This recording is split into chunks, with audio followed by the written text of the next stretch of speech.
throw Trump under the bus, which they may, and just get him out and the rest of the criminals take over the administration, which is a slight risk. But if these charges come out in public, then we all have a chance to vote for who we want.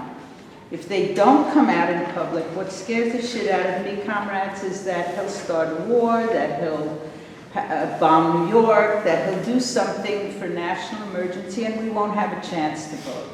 As far as I can see it, the only chance we have to have an election is to impeach Trump. And that is to call for an investigation, an impeachment inquiry. So this is a homemade kind of suggestion. If you are from Brooklyn, it's easier for you to get to Hakeem Jeffries, who's the second in command Democrat. Forgive me, but this is the way that the Constitution has it written, and we're going to do things according to the law that exists without provoking the alternative, which is the Trump way, and there could be a civil war. Is to call on the House of Representatives, Hakeem Jeffries, Gerald Nadler. These both have constituencies in Brooklyn. And my job that I'm taking on personally is to get as many of their constituents in meetings with these guys to say, it's your job, you do your job, you start the inquiry. Well, it's an easy thing to do. I'm going to send these around. Take a picture of it with your phone. If you are inclined to want to consider the number of the Capitol switchboard, the names of these guys, a little bit about what we're asking for. Take a picture of it. You don't have to tell anybody, and if you want to, you can make the phone calls. Okay? And that is to have an impeachment, inquiry impeachment for Trump. Thank you very much for your attention. Can I address this? Well, he's no longer Well, that's what Jeff wanted, it's not what I want. I mean, I would like to address things as they come, because then it's going to be forgotten about. Take my question. If you don't have to. We take Mara. Well, Yeah, my name is Mara Bart. I have been an activist for You forever. can take a picture with your I phone. consider myself a Marxist-Leninist, and I agree with all the issues that they have to do with these ideas of the work for the people, the workers, and everything that you said. I'm not going to repeat because we have only 3 minutes. But I agree with Daniel that we have these systems of 2 parties, that I am to hear with these 2 parties. I have never voted for them, but now we have fascismo in the government. So how do we get rid of fascism? This is something that we have to be very, very serious. I mean, this is something that can happen, and I don't know when, but it's coming this way. We have this, and let me tell you, all of this that you said, that I agree with, the wars, the genocidio. I mean, I think we, USA, have committed genocidio all over the world. With the intervention, with the coup d'etat in Latin America is totally disaster today because of things that happened there, but for influence of USA. I originally from Argentina. I left my country because of the dictatorship in Argentina in 1976. So I come into this point. The point is how we get rid of Trump. So I supported Bernie because I think it's the only alternative for what I see. And because I agree with Chomsky, I said it before I read that he said this, but he is honest and decent. And I have to disagree. I think it was Mr. Jeff that you said that Bernie have not been in demonstration. Well, Bernie has visited Latin America when he was young. He went to Nicaragua. He started with the Russian, and Vermont, he started a kind of 2-city visiting. So the Russians were coming to Vermont, and that, I don't have the terminology exactly. I don't agree in everything with Bernie, But the point is, how do we get rid of Trump? And there is something else that I want to say. 15 seconds. Okay, all right, so, the most important one. I want to know, what do we do? Try to get a solution for Venezuela. I have been there twice in the time of Chavez. What I saw in Venezuela was something out of this world fantastic. The the missions for healthcare, the education. I went to the mountains to see part of the mountains where people have never been taken care of. And at the time of Chavez, the schools were going to the mountains. So I have a lot of respect for the revolution, Bolivian revolution. And I suffer enormously because USA is killing people. 40,000 people are already dead because they don't have vaccinations, don't have medicine. So my question is, what do we do with Venezuela? How do we get rid of Trump? That's my question. Okay. Thank you. Because these two ladies both really address the same thing, which is the threat of fascism in this country, which actually is the most serious question that we need to address in this next election. Okay? There is a danger of fascism in this It country. may happen before the election, that's what I'm concerned. Well, before the last election? Before this coming election. No, I know before the right. I said, though, it is the danger in this election. Yeah, it could happen before. I think that's less That's why likely. we have to get the crimes out so I that agree with you. people understand. I agree with you. I Thank you. agree with you. Good. And people that say that there's no difference between the two parties right now and between Trump and some traditional bourgeois Democrat, I think are talking, out of their... So take a picture They're out of touch with of reality. Okay, well, Of let's the give offer. some order in this chaos here. It's not chaos, it's a dialogue, Marilyn. Susan, Wasn't what funny, a but process. anyway. What I want to try to process? bring some order here, and I have two more speakers, and then Good. I'll go ahead, Jackie, can take it on Take a there. picture. Go ahead, Jackie. They said yes, I don't know. Yeah, I was wondering if Bernie has changed his attitude toward Venezuela that he's always had. Bernie called Chavez a dead communist dictator. And when saying that, I don't think he has changed his position, for example, on Venezuela. He still calls Maduro illegitimate. He wants new elections, even though Maduro's been elected freely, I don't know how many times. So and I only raise that as a particular example. The fact is, if you listen to that debate the other night, how long did it go? About an hour and a half or something like that? And how much time did they spend on foreign policy? 10 minutes, maybe at most. Why is that? Because politics stops, as the old saying, at the coastline. It doesn't go outside. The two-party monopolizes foreign policy, and Bernie is an example of that. And I could cite much else. What has he said about the absurdities of Russiagate? What did he say about the Ukraine? I could just go down the list. He can learn. No. He can learn. Now, Yeah, he can. there is a phenomenon that happens in American politics. When everybody goes into the Democratic Party, when the left goes into the Democratic Party, what is there on the left outside of the Democratic Party? There's not even a pressure on the Democratic Party anymore. It's all gone. And then what happens? The Democratic Party moves to the right because they have nobody to appeal to on the left. And that's the kind of dynamics that's starting to take place already, I think. And 30 seconds, Dave. the stuff about fascism is being used to call for lesser evilism. I don't think we have fascism or even a threat of fascism at this point. But what made Hitler successful were thugs in the street. He had an organized extra-parliamentarian force. we've still got a candidate who is working within the parties. Now, he isn't, I agree with everybody about the horror of this candidate and everything he's done, but you have to be objective. Is there an immediate threat of fascism in this country? I ask.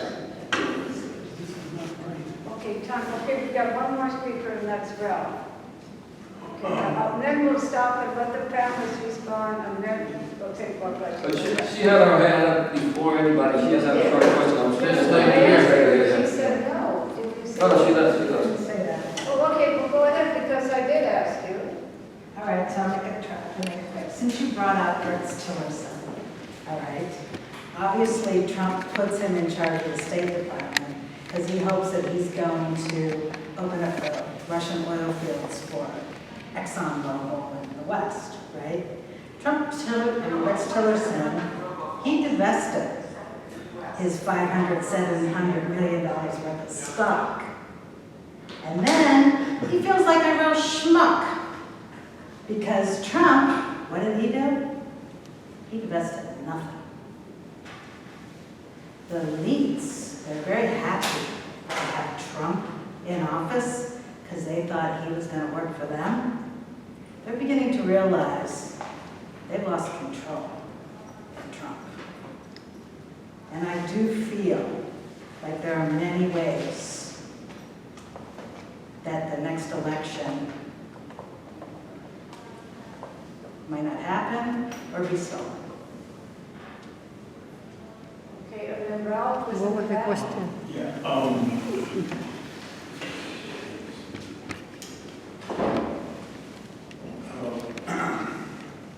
I don't come to places to cause disturbance or nothing like that, but there is a fascism going on.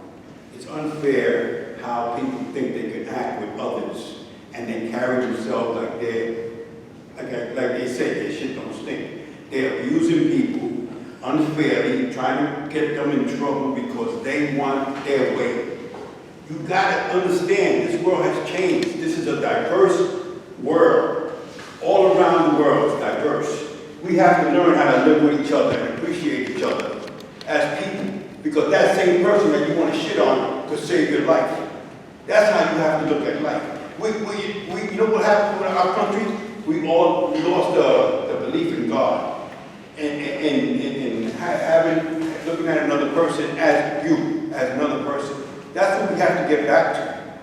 And that's what has to be understood for us to go forward with each other. Because that's what's going to make the difference. If we don't, get together and be people with each other, we're going to lose the value of life. That's all I got to say. Thank you. Okay, I want to give the panelists a bit of time to respond to these questions, and then we'll have a second round. So just hold your thought, okay? Because we have more people, but I'd like to let people Let the answer. one person speak. So go ahead, panelists. Real quickly, I'm not going to take more than 2 minutes. Brother George Gruenthal proposed that Jeff Meckler do some work getting signatures and get on the ballot. This may surprise you, but I would join in New York City. I'm going to go on to California, but in New York City, I would join a group organized by Marty Goodman, Hombre Bueno in Spanish, to get you on the ballot. I'm willing to do that, and I'll get at least, I promise you, I'll get at least 9 more people to work getting you on the ballot. I've said this to Stephen Durham, also from the Freedom Socialist Party. The freaking problem is that it's real easy to go out there and bullshit people and say, I'm a presidential candidate, which Durham has done, which Brother Mackler has done, and other people, and then on the street, people see you and they want to support you, and then the day of election, they look for you on the ballot and they don't find you, they'll vote Democrat, bro, or maybe Green, or Republican. But in any case, I really seriously think that George is for real, man. I'm in Puerto Rico, and with this, I'm going to close. Yes, it is possible to do it. In Puerto Rico, I was a member of the Marxist-Leninist Communist Party at that time, Puerto Rican Socialist Party. That organization, in a matter of 3 years, just took over the whole labor movement, because it was so clear on class struggle. Practically all the labor leaders back in the 1970s and 80s were talking about. And we registered twice to get on the ballot. We had to get, in Puerto Rico, over 100,000 signatures to get on the ballot as communists. And we did it. I got on there twice.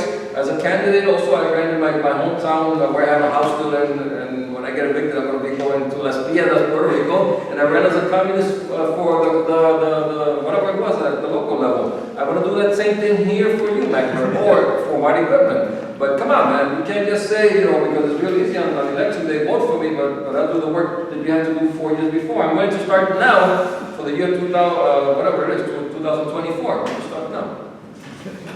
All right. Jeff, you want to ask? Oh, yes, please. Go ahead.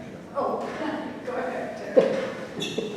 Those in here that don't think that there's a danger of any fascism in this country, I don't know what world you're living in. I mean, I don't think you're really active on a grassroots level. I can tell you in Florida, I've had more than one, and I've had friends of mine, and I've seen more than one physical altercation with the Proud Boys. Do people here know who the Proud Boys are?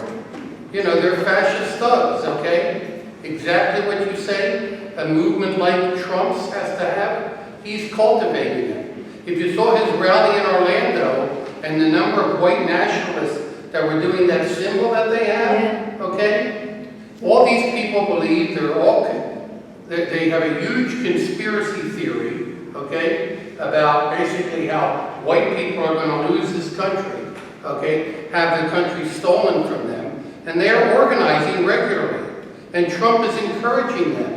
Okay? So those who don't believe that this is going on, I mean, you're just oblivious to reality. Go to a rally in the streets, go to an anti-Trump rally outside of the big city here, okay? In an area where things are being contested, like in Florida, and you'll see it, okay? Right in front of your eyes, and you'll feel probably threatened like a lot of activists do. I mean, I'm a big guy, so I don't feel as threatened. But I can tell you right now, people that I work with that aren't big like myself do feel intimidated, okay? And you have the police, you have a conscious effort of white nationalists to infiltrate police forces around this country, and they've succeeded in doing it. You ever hear of the Promise Keepers? Yeah. Okay, the Promise Keepers are very strong in the military. They didn't recognize Obama as being the legitimate president because he was a black man, basically.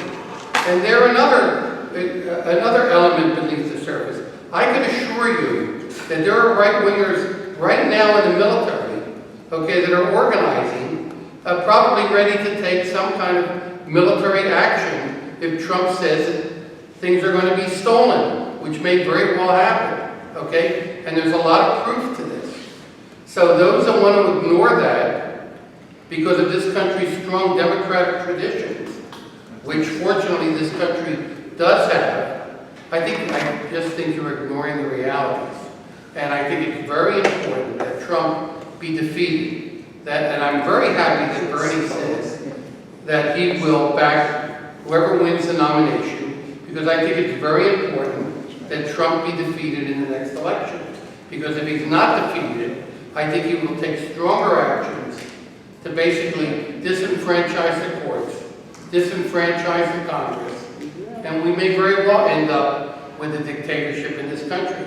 And those of you that think that it's just a false alarm and that Trump's just some other bourgeois candidate, I just think get out in the streets and get out in connection with these Trump supporters and with anti-racist organizers and with immigration rights organizers. If you think that the immigrants are in the same condition as they were under Obama, you're naive. I work directly. I work in the Haitian community. This is the last thing I'm going to say. If it was up to Trump, TPS would be gone. You know what TPS is? It's the only thing, temporary protected status. If it was up to Trump, there would have been about 40,000 Haitians deported. It was only the courts who stopped that, okay? And I can assure you if he's reelected, and first of all, the courts will be down to 2 as well. What about Venezuela, please? What is it? Okay, yeah, let's talk about Venezuela. So when Obama was in, I'll just say this in 30 seconds. For all of Obama's shortfalls, we had an opening of relations with Cuba. And he said, when the Republicans tried to put a resolution in, that Venezuela was a military threat, they said Venezuela was not a serious threat to the U.S. That's what they said, and there weren't these sanctions like there have been against Venezuela now. And I can tell you, I live in Miami. All the right-wing gusanos in Venezuelans support Trump, and they all consider Obama and the Democrats regarding Venezuela and Cuba to be So what is communist. the position of Bernie in Venezuela? Hold on. I mean, it has to be clear. We're talking about the U.S. election, not about these. Okay. Yes, we're going to talk a lot of that. It's part of it. We'll talk. I've heard these arguments all my life. Great. We had to support the Democrats because Goldwater was a fascist, Barry Goldwater from Martin, Arizona. We had to stop George Bush, a multi-billion-dollar fascist. And in fact, with regard to every Republican in my life, I've heard people say we have to vote Democrat to stop fascism. There isn't any truth in that, because the Democrats are the party of war, racism, and poverty. That's right. And they always have been. Let's take a look. You asked me about the ballot. No. You discredit me potentially because I'm not on the ballot. You said I should try to have a petition. In California, you need 500,000 signatures to get on the ballot, and we got them. And the registrar of voters said you didn't have enough. Your validity rate wasn't enough. So we went to court. We had double the number of signatures we needed, and the judge in 1 minute said we have to take the word of the registrars. I ran for president in 2016 and asked in the primary, I want Jeff Mackler, Socialist Action. It said Democrats, party name, Joe Smith, Democrat, so on. And they said, no, you have to be listed as Jeff Mackler declined to state party. I said, he declined to state. So I went to court, and I said, I have the democratic right under this law to have my name listed on the ballot. I started. Well, the judge fined me $220,000 in court fees that I had to pay to the Republicans for asking my goddamn name and party be on the ballot. I ran for president of the New York City Council in 1968. My party, then Socialist Workers' Party, had been on the ballot uninterruptedly for 50 years. And we collected double, if not triple, the number of signatures, and they ruled me off the ballot. Because I was a young teacher, militant fighter, anti-war activist, and they didn't want me on the ballot. So they ruled me off. We have the most reactionary, restrictive ballot laws in the country, and you're telling me how a working class candidate should get on the ballot and then you can vote for me? Our future isn't with the ballot in capitalist America. Our future is with mobilizing the American people to challenge every aspect of rapacious capitalism in the street. Social change and social revolution and labor rights and women's rights has never been won in this country at the ballot. It's been won in struggle against the reactionary war makers from Vietnam. And my party led a struggle and led millions and forced them to bring the troops home now. As far as reaction in the country, I have to say, the fact you argue that we're facing fascism has no validity whatsoever. There were 6 million people in the street, women protesting for women's rights, for LGBT rights, for every other struggle, immediately after Trump